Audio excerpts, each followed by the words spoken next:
அப்போ நம்ம அந்த கிறிஸ்துவின் அன்பில் நிலைத்திருக்க வேண்டும் என்றால் ஒரு 7 விதமான படிகளை நாம் செய்யும் பொழுதுதான் அந்த அன்பிலே நாம் தொடர்ந்து நிலைத்திருக்க முடியும். பல படிகள் இருந்தாலும் முக்கியமான 7 படிகளை நான் உங்களுக்கு முன்பாக வைக்க நான் விரும்புகிறேன். ஆண்டவருக்கு மகிமை உண்டாகட்டும். ஸ்தோத்திரம். இங்கே முதலாவதாக உபாகமம் புஸ்தகம் எடுத்துக்கொள்ளுவோம்.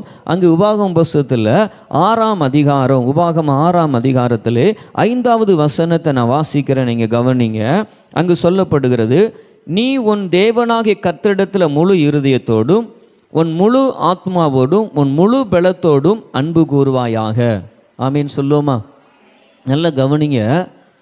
இங்கு வேதம் சொல்லுகிறது, நீ முதல் படி என்னன்னா அன்பில் இயேசு என் பாவத்துக்காக மரித்து அடக்கம் பண்ணப்பட்டு உயிரோடு எழுந்தார் என்று அவரை விசுவாசிக்கிற நமக்கு அந்த தேவ அன்பினாலே விடுதலை கிடைக்கிறது, ரட்சிப்பு கிடைக்கிறது, நித்திய ஜீவன் நமக்கு கிடைக்கிறது. பாவத்திலிருந்து விடுதலை, சாபத்திலிருந்து விடுதலை, நரகாக்கிலிருந்து விடுதலை கொடுக்கிறார். இப்படி விடுதலை பெற்ற நாம அவர் நமக்காக தன் ஜீவனை கொடுத்ததினாலே நமக்கும் அவருக்கும் ஒரு உறவு உண்டாகிறது, ஒரு அஸ்திபாரம் உண்டாகிறது. என்னன்னா அன்பு என்கிற ஒரு அஸ்திபாரம் உண்டாகிறது.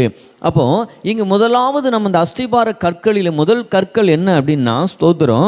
இங்கு வேதம் சொல்லப்பட்டபடி கவனிங்க, முழு இருதயத்தோடும் முழு ஆத்மாவோடும் நமக்கு இருக்கிற முழு பலத்தோடும் யாரில் அன்பு கூறணுமா? தேவனிடத்தில் என்ன செய்யணுமா? அன்பு கூறணுமா? அல்லேலூயா. அப்போ முழு இருதயம்னா என்ன அப்படின்னா நம்முடைய இருதய சிங்காசனத்தில் முதல் இடத்த அவர் அமரும்படி நம்ம இருதயத்தில் இடம் கொடுக்கணும். அவருக்கு முதலிடம் கொடுக்கிறது தான் அவருக்கு முழு இருதயத்தோடு நம்ம அன்பு செலுத்துறதுக்கு நமக்கு செலுத்துவதுன்னு அர்த்தம். நம்ம யாரை அதிகமாக நேசிக்கிறோமோ அவங்களை குறித்து அதிகமாக எண்ணுவோம், அவங்களுக்கு முக்கியத்துவம் கொடுத்து அவர்களுக்கு பிரியமானது என்னென்னலாம் உண்டோ அதை நம்ம செய்வோம், அல்லது அவர்களுடைய குறித்த நினைவுகள் நமக்கு இருக்கும். ஒரு கணவன் தன் மனைவியிடத்திலையும், ஒரு மனைவி தன்னுடைய கணவனிடத்திலும், ஒரு பிள்ளைகள் பெற்றோரிடத்திலும், ஒரு வாலிபர்கள் கிறிஸ்துவின் இடத்தில் என்ன செய்யணும்னா அன்பு செலுத்தணும். இந்த அன்பு முறை மாறும் பொழுது அங்கே எல்லாமே தலைகீழ மாறிடும். ஸ்தோத்திரம். அப்போது முதலாவது அன்பு, நல்ல கவனிங்க, அதிகாலை எழுந்து ஆண்டவர் சமூகத்தில் காத்திருந்து முதலாவது ஆண்டவரை துதித்து பாடி ஆராதிக்கிறாங்க தெரியுமா? அவங்க முதல்ல கர்த்தரை அதிகமாக நேசிக்கிறாங்கன்னு அர்த்தம். அவங்க அஸ்திபாரம் கிறிஸ்துவின் அன்பில், அந்த கண்மலையாகிய கிறிஸ்து மேலே அஸ்திபாரம் போட்டிருக்கிறாங்கன்னு அர்த்தம். முதல் வார்த்தை இயேசுவே உமக்கு ஸ்தோத்திரம், என் ஆண்டவரே உமக்கு ஸ்தோத்திரம். காலை எழுந்த உடனே முதல் வார்த்தை ஆண்டவரை மகிமைப்படுத்துவதாக இருக்க வேண்டும்.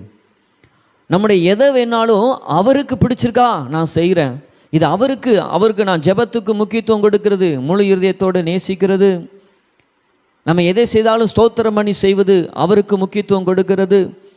எதுனாலும் ஆண்டவருக்கு பிடிச்சிருக்கா, அதை பிரியமானதை நான் செய்வேன், அது ஆண்டவர் முழு இருதயத்தோடு நேசிக்கிறதுக்கு சமம். ஒருத்தன் வாயில் நான் உன்னை உயிருக்குயிராக நேசிக்கிறேன்னு சொன்னதுனால அவர்கள் அவள் உயிருக்குயிராக நேசிக்கிறார் என்பது அர்த்தம் அல்ல. அப்படி தான் அநேகர் ஏமாற்றப்பட்டு போகிறாங்க. கிரியை இல்லாத விசுவாசம் என்னது? செத்தது. அப்போ முழு இருதயத்தோடும் நாம் கர்த்தரிடத்தில் முழு இருதயத்தோடு அவர்கிட்ட அன்பு கூறணும். ஏதோ ஒரு மாயமாலத்தோடு, ஏதோ ஒரு சுயநலத்தோடு, ஏதோ ஒரு தேவையோடு, ஏதோ ஒரு சுய நோக்கத்துக்காக. நம்மகிட்ட ஒருத்தர் பழகிறவங்க ஒரு தேவைக்கு மாத்திரம் பேசிட்டு அப்போ நல்லா சிரித்து பேசிட்டு அதுக்கப்புறம் தேவை முடிஞ்சுன்னா நம்ம கண்டுக்கிடாமல் போகிறோம் அப்படின்னா அது மனுஷிக அன்பு. ஏன்னா அந்த உலக அன்பு அதில் மாயமான இருக்கும், சுயநலம் இருக்கும். அங்கே நம்ம பார்க்குற உண்மையான அன்பு அங்கே பார்க்க முடியாது. தேவனோ இருதயத்தையும் உள்ளான இருதயத்தையும் சோதித்து ஆராய்ந்து அறிந்திருக்கிற தேவன் நம்முடைய இருதயத்தை ஆராய்ந்து பார்த்து தான் நம்மளை அழைத்து தாயின் கருவிலை தெரிந்து கொண்டு இருக்கிறார். ஸ்தோத்திரம். ஆண்டுக்கு மகிமை உண்டாகட்டும். அப்போ நம்ம உண்மை உள்ளவன் என்று எண்ணி தான் நமக்கு இந்த ரட்சிப்பையும் நமக்கு ஊழியத்தையும் கர்த்தர் கொடுக்கிறார். ஸ்தோத்திரம்.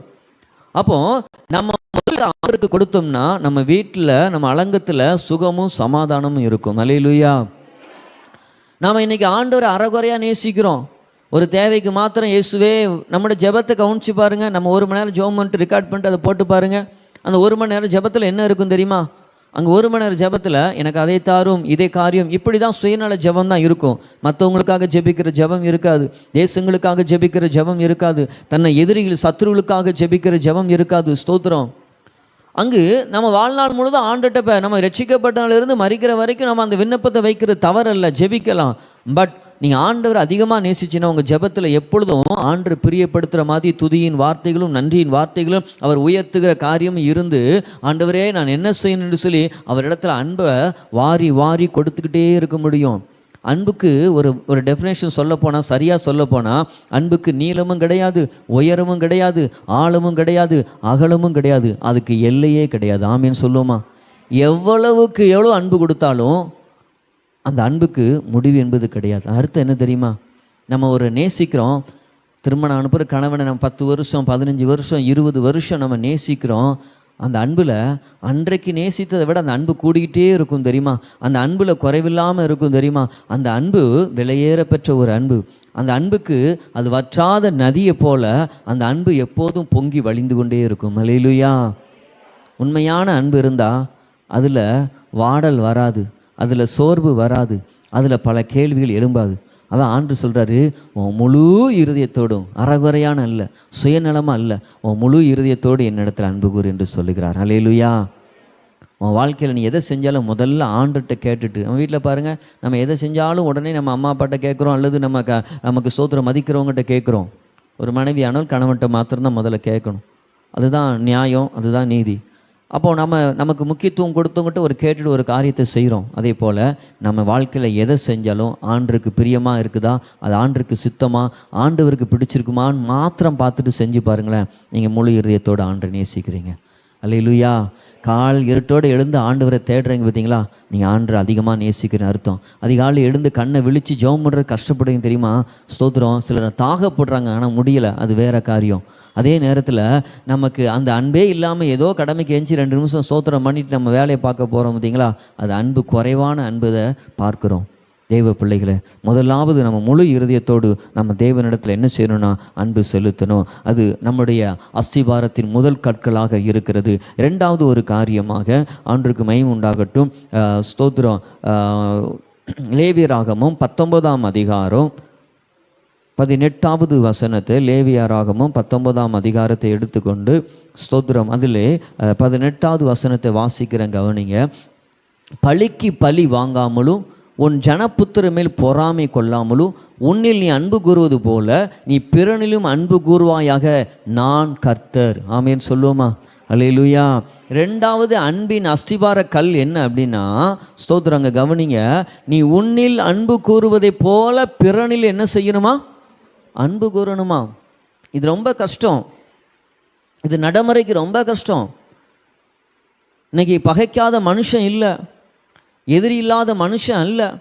சிலர் தன் கணவனே பகைக்கிறாங்க, சிலர் தன் மனைவியே பகைக்கிறாங்க, சிலர் பிள்ளைகளே பகைக்கிறாங்க, உடன் பிறந்த சகோதரன் சகோதரிகளை பகைக்கிறாங்க, இன்னைக்கு நண்பர்களை பகைக்கிறாங்க. பகை இல்லாத மனுஷன் இல்லை. ஆனால் ஆண்டவர் பாருங்க, அதான் அவருடைய அன்பு, தேவன் அன்பாகவே இருக்கிறார் என்பது அர்த்தம். அதுதான் ஆழத்தின் அர்த்தம். அதுதான் ஆண்டுக்கு மகிமை, கர்த்தருக்கு ஸ்தோத்திரம். ஆண்டு சொல்கிற அந்த அன்பை நீங்கள் என்ன அன்பு என்கிறதுக்கு அவர் அறிகிற அறிவில் நீங்கள் அறிஞ்சு பார்த்தீங்கன்னா ஆச்சரியமும் அறிவுக்கு எட்டாதுமா இருக்கிறது. ஆண்டுக்கு மகிமை உண்டாகட்டும், ஸ்தோத்திரம். நல்லா கவனிங்க. நீ வேதம் சொல்லுகிறது, நீ உன்னிலே நீ அன்பு கூறுவது போல நீ பிறனிலையும் அன்பு கூறணுமா? ஒரு 100 பேரை எடுத்துகிட்டு அப்படி செய்ய சொன்னால் 99% செய்வது கஷ்டம். அவங்களுக்குள்ள தேவ அன்பு இருந்தால் மட்டும்தான் அந்த அன்பை செய்ய முடியும். கவனிங்க, நமக்குள்ள தேவ அன்பு உண்டு என்று நான் விசுவாசிக்கிறேன். ஆமேன்னு சொல்லுமா? அல்லேலூயா! எங்கள் ஆண்டு சொல்கிறாரு, பழிக்கு பழி வாங்காமலும் உன் ஜனபுத்திர மேல் நீ பொறாமை கொள்ளாமலும் உன்னிலே நீ அன்பு கூறுவது போல பிறனில் என்ன செய்யணுமா? அன்பு கூறுவாயாக. பிறரை நேசிக்கிற அன்பு தான் நீ கர்த்தரிடத்தில் நேசிக்கிற அன்பு. அதை நீங்கள் புரிந்து கொள்ளணும். ஆண்டவருக்கு மகிமை உண்டாகட்டும், ஸ்தோத்திரம். நீ ஆண்டவரே, என் உயிரான இயேசுவே, என் உயிரையும் உமக்கு கொடுப்பேன்னு சொல்லிட்டு உன் சத்ருவை நேசிப்பதற்கும், உன் சத்ருவை நீ சத்ருக்காக நீ ஜெபிப்பதற்கும், உன் சத்ருவை, உன் எதிரியை, உன் பழிங்காரனை மன்னிப்பதற்கும் உன் இருதயத்தில் இடம் இல்லை அப்படின்னா நீ ஆண்டவரை நேசிக்கிற என்பது அது மிகுந்த குறைந்த அளவு மாத்திரம்தான், முழு அன்பு அல்ல. ஸ்தோத்திரம். ஆண்டவருக்கு மகிமை உண்டாகட்டும், ஸ்தோத்திரம். அப்போ அந்த அன்பு தான் நம்ம ஆண்டவர் நம்ம இடத்துல எதிர்பார்க்கிறார். உன்னிலே நீ அன்பு கூறுவது போல பிறனிடத்தில் அன்பு கூறணுமா? அப்போ அழைக்கப்பட்ட தேவனை நேசிக்கிற முழு இருதயத்தோடு நேசிக்கிற முதல் அஸ்திபாரம் இருக்குன்னா, இந்த ரெண்டாவது அஸ்திபார கல்லாகிய பிறரை நேசிக்கிற நேசம் இருக்கும். இன்னைக்கு நாம் பிறருக்காக அந்த ஜெபிக்கிற ஜெபம், நேசிக்கிற ஜெபம், மன்னிக்கிற ஜெபம் இன்றைக்கு நமக்குள்ள இல்லைன்னா நீ தேவ அன்புல குறைபட்டு இருக்கிறாய். அன்பு என்பது அது வேதத்தில் கொரிந்தியர் புஸ்தகத்தில் பார்க்குறோம். அன்பு ஒரு நாளும் அங்கே என்ன செய்யாதுன்னா பெருமை பாராட்டாது. அன்புக்கு ஒரு நாளும் பொறாமை இருக்காது. அன்பு ஒரு நாளும் தன்னை புகழாது. அன்பு ஒரு நாளும் இருமாப்பு அடையாது. சத்தியத்தை அறிகிற அறிவை உங்களுக்கு சொல்லி கொண்டு இருக்கிறேன். கவனிங்க, சத்தியத்தின் வார்த்தையை, அன்பின் சத்தியத்தை கேளுங்க. நாம் பிறரை நேசிக்கிற அந்த இருதயம் நமக்குள்ளே வந்தால் தான் நம்ம ஆண்டரை அதிகமாக நேசிக்கிறோம் என்று அர்த்தம். ஆண்டவரே முழு இருதயத்தோடு நேசிக்கிறவங்க தன் எதிரிக்காக எப்பொழுதும் ஜெபம் பண்ணுவாங்க. எந்த நிமிஷம்னாலும் எவ்வளோ பெரிய காரியனாலும் மன்னிப்பு கேட்க ஆயத்தமாக இருப்பாங்க. எந்த சூழ்நிலையும் தான் ஜெபத்தில் தனக்காக ஜெபிக்கிறதை விட்டுட்டு கூட, ஆண்டவரே அவன் என்னை தப்பாக புரிஞ்சுக்கிட்டான், என்னை பகைக்கிறான், எனக்கு விரோதமாக எழும்பி செயல்படுகிறான், அவனை ஆசீர்வதிங்கப்பா என்று சொல்லி கண்ணீரோடு ஜெபம் பண்ணுவான். அந்த அன்பு ருசித்து பார்த்துருக்கிறீங்களா? அந்த அன்பு ருசித்து பார்த்துருக்கிறீங்களா? இன்றைக்கி நம்ம சுற்றி எவ்வளவு சத்துருக்கள் நமக்கு பகை அப்படின்னு சொல்லி ஒரு லிஸ்ட்டு போட்டோம்னா, நம்ம ஆரம்பத்தில் இருந்து போட்டால் இன்னைய வரைக்கும் இந்த பகை, ஸ்கூலில் படிக்கும்போது இருந்த பகை, திருமண நாட்களில் திருமண நேரத்தில் சண்டை வரும்போது இருந்த பகை, இன்றைக்கி வரைக்கும் இருக்கிற பகை, இன்றைக்கும் கணவன் மனைவி பிள்ளைகள் குடும்பம் உற்றார் உறவே நண்பர்கள் இருந்தால் அங்கு உடன்பிறப்புகளோடு இன்றைக்கும் பகை, இன்றைக்கும் பகையோடு இருக்கிறோம். ஆண்டு சொல்லாரு, நீ உன் சகோதரன் பேரில் உனக்கு குறை என்று இருக்கும் என்றால் நீ காணிக்கை பெட்டி மேலே உன் காணிக்கை வச்சுட்டு போய் நீ முதலாவது போய் உன் சகோதரன்ட்டு நீ ஒப்புரவாகிட்டு வந்து நீ பின்பு எனக்கு காணிக்கை செலுத்துன்னு சொல்கிறாரு. காணிக்கை கூட நீ எனக்கு செலுத்தாதேன்னு சொல்கிறார் ஆண்டவர். ஸ்தோத்திரம், அல்லேலூயா. கவனிக்கிறீங்களா? அன்புக்கு எவ்வளோ முக்கியத்துவம். நீ போய் முதல்ல பேசிட்டு வா, நீ போய் முதல்ல ஒப்புரவாயிட்டு வா, பின்பு எனக்கு நீ காணிக்கை செலுத்து. மன்னிக்கிற இருதயம் வேணுங்க. எந்த நிலையிலும் நேசிக்கிற இருதயம் நமக்கு வேணும். நம்மளை பகைக்கணுங்கிறதுக்காக ஒருத்தர் பழகலை, நம்மளை வெறுக்கணுங்கிறதுக்காக யாரும் பழகலை. சூழ்நிலைகளை மாறும் பொழுது, சில வார்த்தை நம்ம காயப்படுத்தும் பொழுது நாம் அதை பகையாய் மாற்றிக்கொள்ளுகிறோம். எவ்வளோதான் கணவன் மனைவிக்குள்ளே இருந்தாலும் மன்னிக்கிற இருதயம் நமக்குள்ளே வருது. பிள்ளை எவ்வளோதான் தப்பு பண்ணாலும் மன்னிக்கிற இருதயம் வருது. அது சுயநல அன்பாயிற்றே. அது தவறு என்று சொல்ல வரலை. நம்ம பிடிச்சவங்களுக்கு மட்டும் நம்ம மன்னித்து சகிச்சு பொறுத்து விட்டு கொடுத்து போகிறோமே. தாய் எவ்வளோதான் திட்டுனாலும் இந்த காதில் வாங்கிட்டு அந்த காதில் விட்டுருதோமே, அது என்ன அன்பு? அப்போ தாய் மேலே வச்சிருக்கதான் முழு அன்பா? நீங்கள் ஆண்டவரை முழு இருதயத்தோடு நேசிக்கிறீங்க அப்படின்னா உன் சத்ருவை நீ சிநேகிக்கணும், உன் சத்ருவை நீ மன்னிக்கணும், உன் சத்ருவுக்காக நீ ஜெபிக்கணும். இந்த இருதயம் யாருக்கு வருதோ அவங்க தான் அன்பின் அஸ்திபார கல்லாகி இரண்டாவது கல்லை ஸ்ட்ராங்காக போட்டிருக்காங்கன்னு அர்த்தம். நீ ஆண்டவரை முழுமையாக நேசிக்கிறேன்னா அடுத்த அஸ்திபார கல்லாகிய பிறரை நேசிக்கிற இறுதி நமக்கு வேணும். அதான் வேதத்தில் ஆச்சரியமாக ஆண்டு எழுதி வச்சிருக்க காரியம் என்ன தெரியுமா? ஆண்டுக்கு ஸ்தோத்திரம். முழு வேதத்தையும் 2 வசனத்தில் அடக்கிட்டு முதல்ல தன்னை சொல்லிட்டு ரெண்டாவது நம்ம சொல்லிட்டு மூணாவது தான் ஆண்டு என்ன சொல்கிறாருன்னா நீ பிறரை நேசிக்கணும். ஆமேன்னு சொல்லுவோமா? அவ்வளோ ஆச்சரியம் பாருங்கள். எதையாவது யோசித்து பார்த்துருக்கிறீங்களா? ஏன் ஆண்டு பேரை நேசிக்க சொல்லியிருக்காருன்னு யோசித்து பார்த்துருக்கிறீங்களா? ஏன் சத்ருவை சிநேகிக்க சொல்கிறான்னு யோசித்து பார்த்துருக்கீங்களா? அந்த சிநேகத்துக்கு பின்னால் அன்பு இருக்குது என்பது என்றைக்கா கண்டுபிடிச்சிருக்கிறீங்களா? அந்த அன்பு எவ்வளவு முக்கியமானது என்று யோசித்து பார்த்துருக்கிறீங்களா? உண்மையிலே நமக்கு துரோகம் பண்ணுறோம், நம்ம மன்னிக்கும் போது பாருங்கள், உன்னை நீ உயிருக்குயிராக நேசிக்கிறத விட உன் சத்ருவை நீ மன்னிச்சிட்டேன்னா, ஒரு நாள் உன் அன்பை புரிஞ்சிட்டேன்னா அவன் லாஸ்ட்டு வரைக்கும் அவன் உன் மேலே வச்சுருக்க அன்பை எடுக்கவே மாட்டான். நம்ம இன்றைக்கி கல்யாணம் முடிச்சுட்டு நாளைக்கு நம்ம இன்னொருத்தையும் கூட்டுட்டு போகிற பிள்ளை மேலே உயிரே வச்சுட்டு நாளைக்கு என் பிள்ளை அன்பு இல்லைன்னு சொல்லி பரிதவிச்சிட்டு இருக்கிறோம். எத்தனை குடும்பங்களை தெரியுமா? தன் பிள்ளை தன்னை விட்டு பிரிஞ்சிடக்கூடாதுன்னு செய்வனை வச்சு தன் பிள்ளையை தனக்கு அடிமையை வைக்க வச்சு எத்தனை குடும்பங்கள் பாழாகி போயிட்டுருக்கு தெரியுமா? எத்தனையோ சாட்சிகள் நான் சொல்ல முடியும். எத்தனையோ அப்படி குடும்பங்களை போய் ஜெபிக்கும் போது ஆண்டு தத்ரூபமாக முகத்தை காமிப்பார். நம்ம சொன்ன குடும்பத்தில் பிரச்சனை வருங்கிறதுனால நான் யாருக்கு எதையும் சொல்கிறதில்ல. ஜெபம் பண்ணுவோம், கர்த்தர் உங்களுக்கு விடுதலை தருவார்னு சொல்லிட்டு வந்துடுவேன். பெத்தெடுத்த பிள்ளை தான் மேலே அன்பை பெயரக்கூடாது, மனைவி மேலே அன்பு பெயரக்கூடாதுன்னு சொல்லி எத்தனை தாய் தகப்பன் செய்கிறாங்க தெரியுமா? எத்தனை பெண் பிள்ளைகள் பெற்ற தாய்கள் தன்னுடைய பிள்ளைகளுக்கு அன்பு விட்டு போயிடக்கூடாதுன்னு நினைக்கிறாங்க தெரியுமா? இதெல்லாம் ஸ்தோத்திரம், நிலையில்லாத அஸ்திபாரம் இல்லாத அன்பு. ஒரு நாளைக்கு அனாதை போல மாறிடுவாங்க. எத்தனை குடும்பங்கள் அதனால் பிரிந்து இருக்கிறது தெரியுமா? தேவ பிள்ளைகளை, அன்பு என்கிறது என்ன அப்படின்னா, ஆண்டவருக்கு ஸ்தோத்திரம், எந்த பிரதிபலனும் எதிர்பார்க்காம கொடுக்குற அன்பு தான் ஒரிஜினல் அன்பு. ஆமீன்னு சொல்லுவோமா? நீ இதை கொடுத்ததுனால அன்பு கொடுக்குறேன்னு சொல்கிறீங்க தெரியுமா? அது தேவைக்காக கொடுக்கப்படுற அன்பு.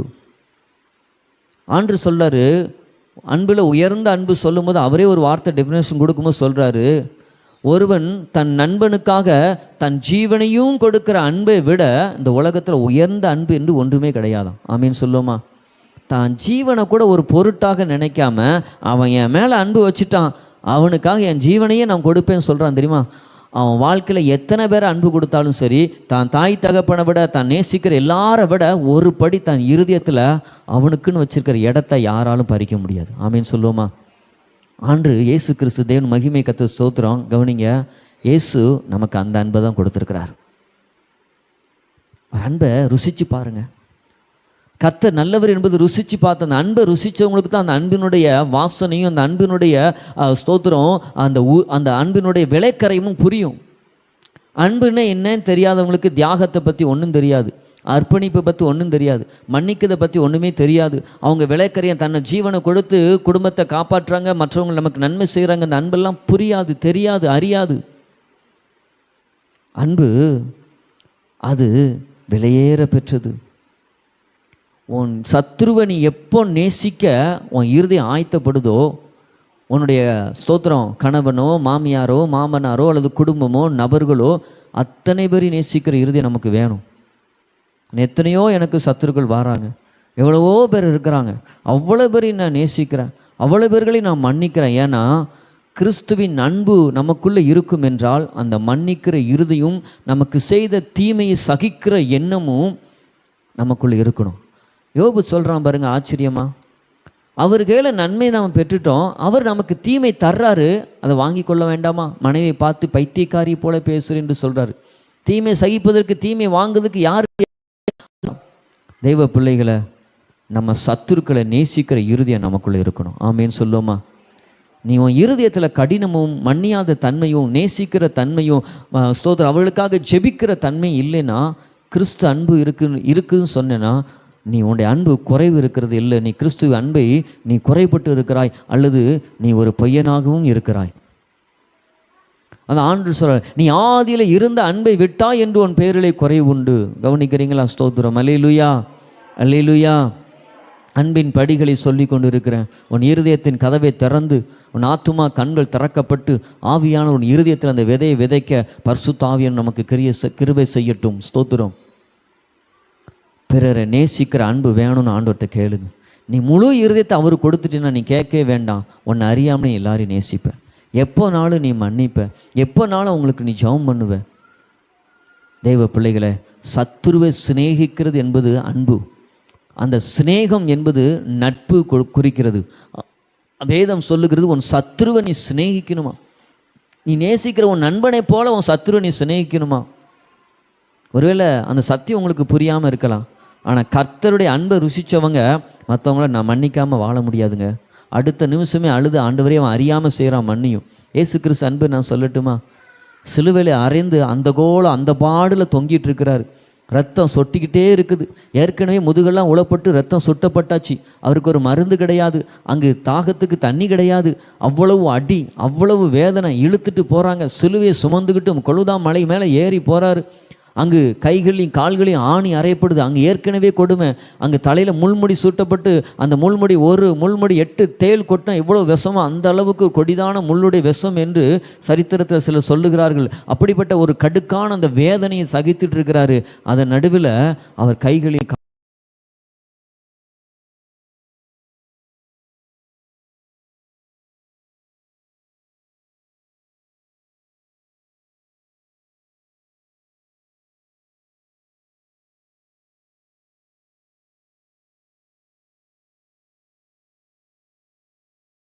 ஜீவனும் கொஞ்ச நேரத்தில் அவர் சாக போகிறாரு. விழாவில் குத்தி பார்த்து டெஸ்ட் பண்ண போகிறாங்க.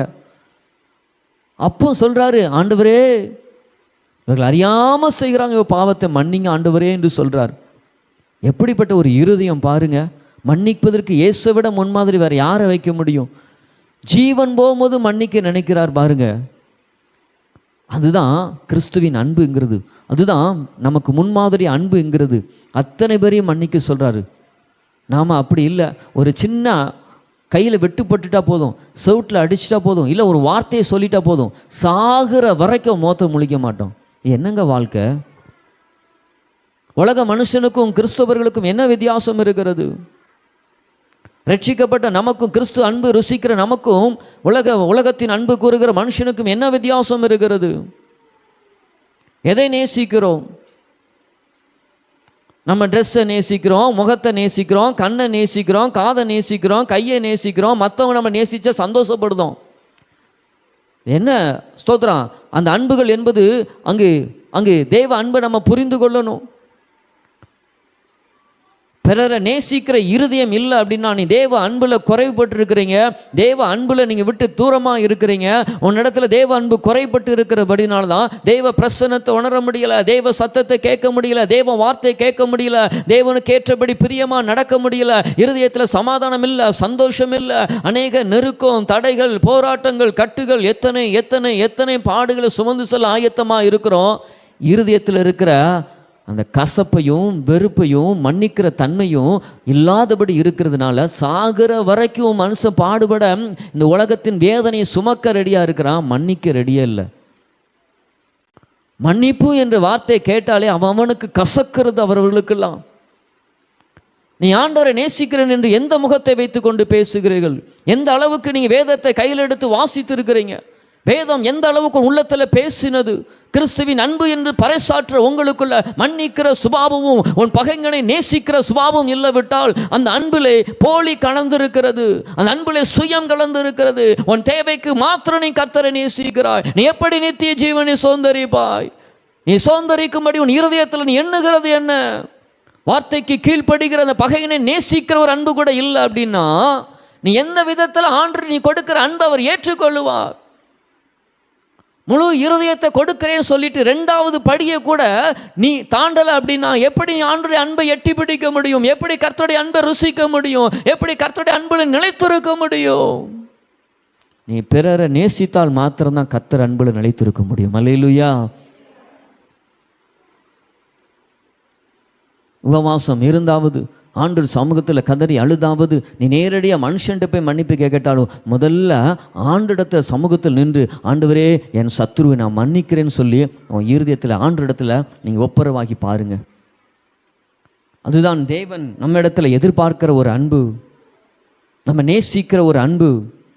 ரெண்டாவது அன்பின் அஸ்திபாரத்தை ரெண்டாவது கல் பிறரை நேசிக்கிற அன்பு. ஆமீன் சொல்லுவோமா? அல்லேலூயா, அல்லேலூயா. இதே அதிகாரத்தில் 34வது வசனத்தை நம்ம கவனிக்கும் பொழுது சொல்லப்படுகிறது பாருங்க. ஆண்டவருக்கு மகிமை, ஸ்தோத்திரம். அங்கு ஸ்தோத்திரம் சொல்லப்படுது, உங்களிடத்தில் வாசம் பண்ணுகிற அந்நியனை சுதேசியை போல எண்ணி நீங்கள் உங்களில் அன்பு கூறுவது போல அவனிலும் அன்பு கூறுவீர்களாக. நீங்களும் எகிப்தேசத்தில் அந்நியராக இருந்தீர்களே, நான் உங்கள் தேவனாகிய கர்த்தர். நீனும் ஒரு நேரத்தில் அன்புக்காக ஏங்கினியே. உன் சத்ரு உனக்கு எதிரியாக மாறுறான்னா அந்த சோதனையில், அந்த பரீட்சையில், அந்த அந்த அந்த உனக்கென்று ஆண்டு அனுமதித்திருக்கிற அந்த காரியத்தில் நீ அன்பினாலே ஜெயிக்கணும். ஆமீன் சொல்லுவோமா? அல்லேலூயா, அல்லேலூயா. அதான் இயேசு சொல்கிறாரு, பொல்லாங்க என்னிடத்துல வர்றான், என்னிடத்தை எடுத்துக்கொள்வதுக்கு ஒன்றுமில்லை என்று தைரியமாக சொல்கிறார். தெய்வ பிள்ளைகளை பிறரை நேசிக்கிற இருதயம் நமக்குள்ளே இருக்கணும்.